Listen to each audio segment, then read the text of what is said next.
Good morning, hockey fans. This is Stephen Heisler with HeisHockey.com, Victoria's Hockey Company, and the Junior Hockey Discussion Group on Facebook.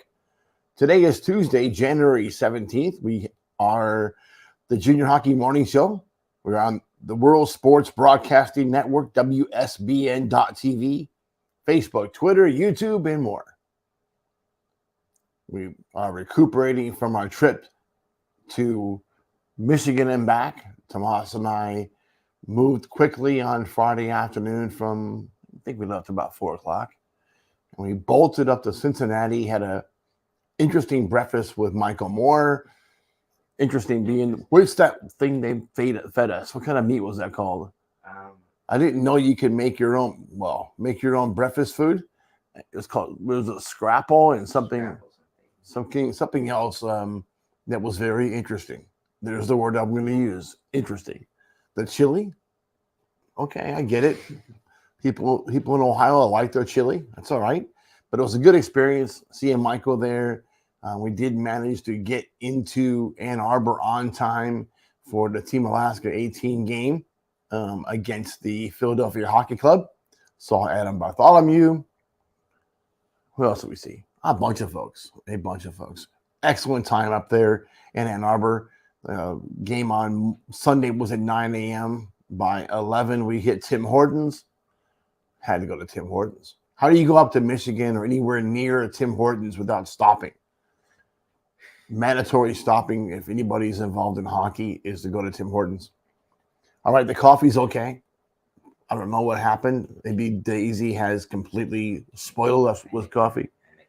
Yeah, Tommy makes Colombian coffee for me now every morning. It's a staple of my existence. I don't know how I exist without it.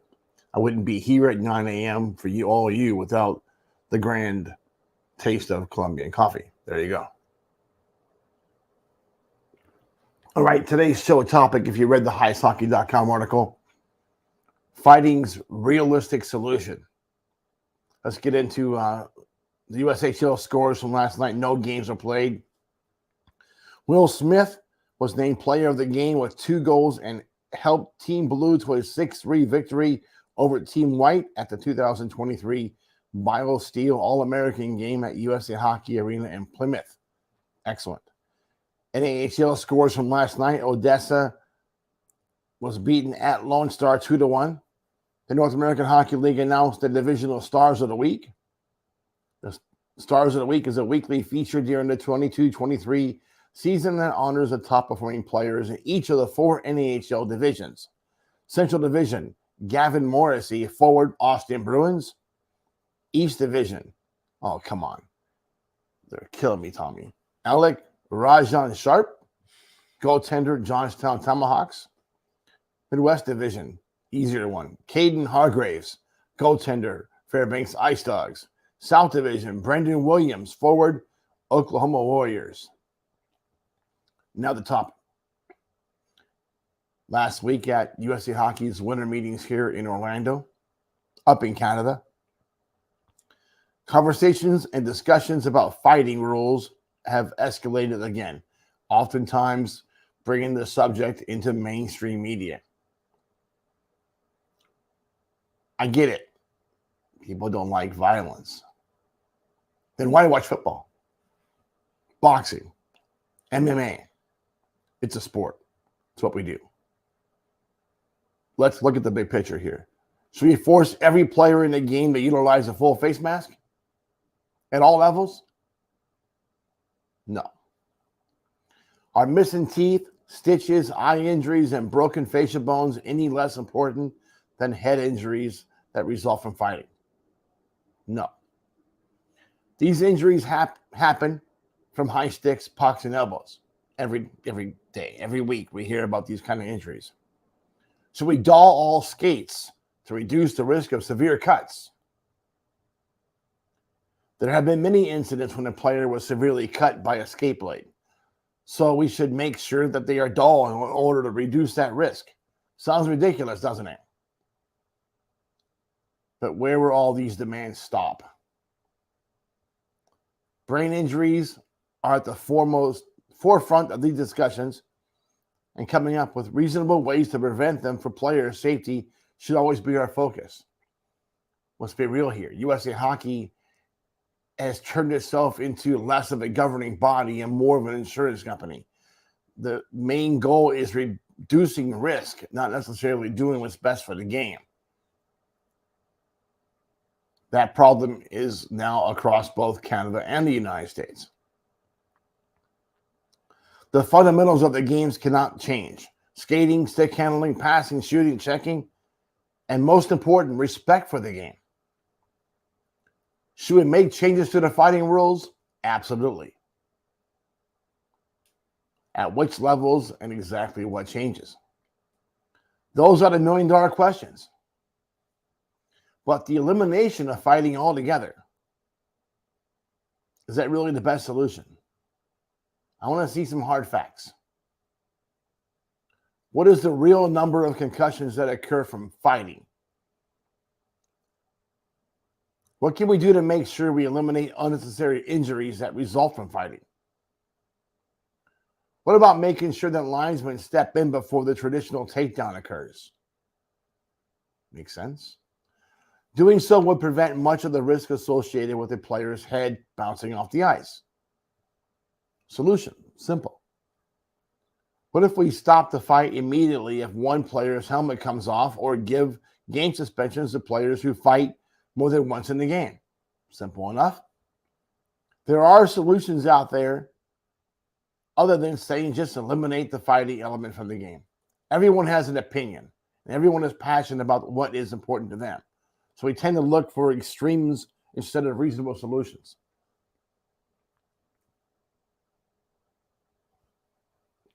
We should always be trying to improve the game. Player safety as the game evolves. Not really relevant, but let's talk about auto racing for a second. The race around the track, 200 miles an hour, right? A NASCAR. Fans go to race to watch these cars zoom around at speeds which would cause most of us to wet our pants. We know accidents happen in races. And because of that intensity, we sit on the edge of our seats watching as the favorite driver squeaks by without hitting the wall or banging into another car. This is called entertainment. Even though hockey is considered a sport, the spectators still want to be entertained. Owners can often be heard saying, "I'm not in the hockey business, I am in the entertainment business," and it's true. The owners that catch on to this thought are often the most successful. Hockey is a business, and it needs fans to be entertained to keep them emotionally involved. Players at the professional level get paid not only to play the game, but to also entertain the fans with great goals, dangling through players and hard hits, and even the occasional fight. We need to remember the most important fundamental aspect of the game: respect. When incidents occur on the ice that take away from that fundamental value, players need the ability to police themselves by letting the opposing player know they have crossed the line. If we take fights completely out of the game, we put every player onto the ice with a weapon in his hand. The following year, we'll be talking about full cages and masks because of the drastic increase in eye injuries, broken bones from players using their stick to punish other players. Let's be realistic and find a reasonable solution. I've been saying this for years. No one listens. Well, they listen, but money, Benjamin Franklin, overcomes their rationale and overcomes their common sense meter. A fourth official in the seats could eliminate 90% of the BS with the ability to utilize wireless communication with the on-ice crew. The first thing they say is not enough officials. Okay, let's be clear. There's not enough young officials, but an older, experienced, maybe retired guy should be up there in the seats watching the game, have direct communication with the head referee, and be done with it. That guy should be able to hit a button and blow the play down. Something behind the play occurs, and it's a major penalty, a gross misconduct penalty, blow the play down. Makes sense. Stop it. The lack of that fourth official ultimately is costing USA Hockey, Hockey Canada, way more money than they ever did by saving the money from not having that fourth guy in the sky.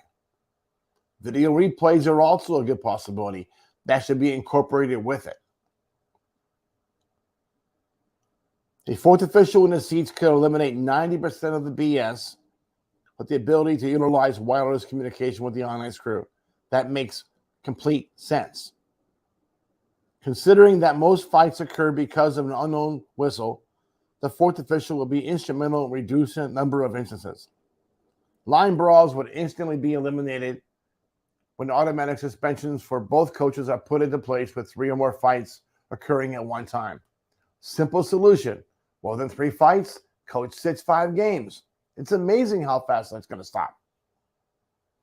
I have to believe a fourth official in the seats rule would seriously enhance the game while promoting discipline, maturity, and the ability to capitalize on reward of additional power play opportunities.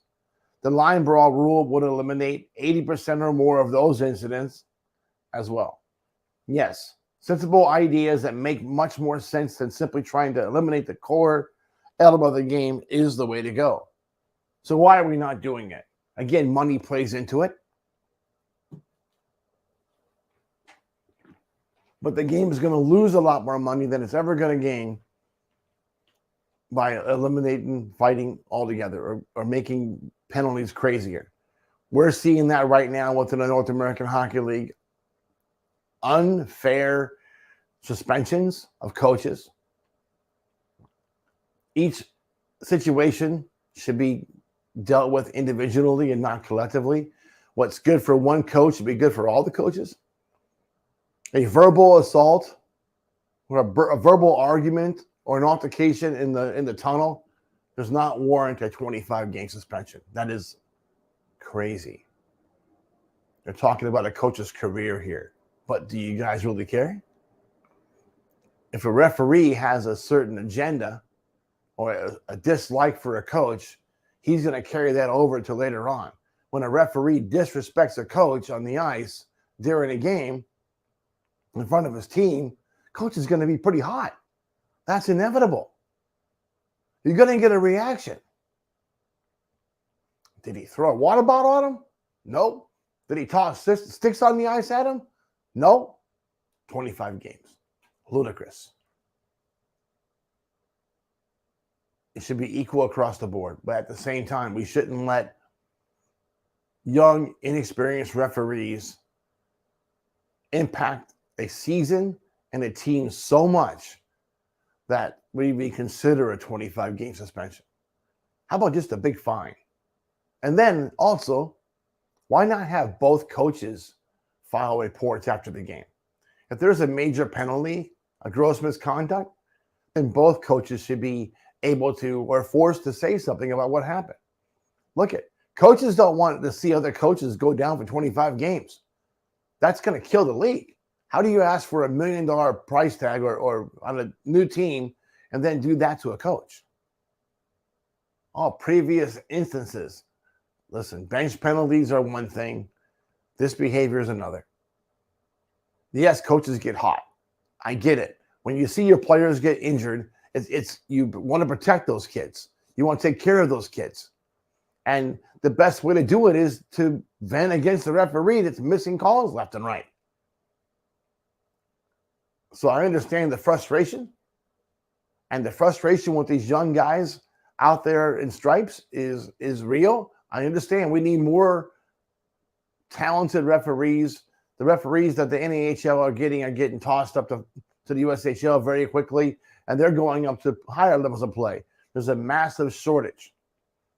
But let's not get figure skaters to do this job. Let's get hockey players to do that job. Guys that understand the game. That makes sense. Right now, what we're seeing does not make sense. All right. That's a soapbox. What do you think, Tommy? A little rough this morning? Okay, I got in last night. I didn't get to bed yesterday until 6 a.m. from Sunday. So, still a bit under the weather. I'll be drinking a lot of these today. Hey, Alex, you got any more of these cups? This one's dead. The whole bottom fell out.